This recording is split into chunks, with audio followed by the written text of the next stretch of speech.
Hello, traders. FX Pip Collector here. Today is Friday, May 16th, and this is my analysis for the Aussie US dollar. If you haven't done so yet, definitely do check out my free Discord group, which is linked out here at the end of the video, and make sure to take a look at my website, fxpipcollector.com. Watch the video on my home screen to learn more.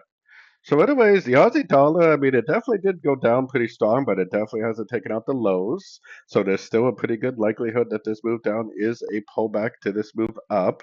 So, I am definitely still looking for like breaks of structure or significant higher lows for entries to go long.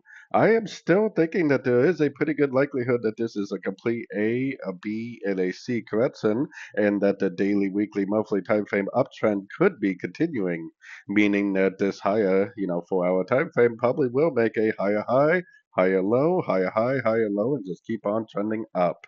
So taking it right down to the 1 hour time frame, to me it kind of looks like a complete correction. I mean, it kind of looks like a wave A, a wave B, and then it looks like a wave C.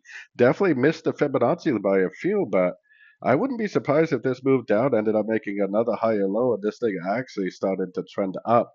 Like I say, I mean, I always lean towards the higher daily, weekly, monthly time frame moves, and those moves are definitely all still up.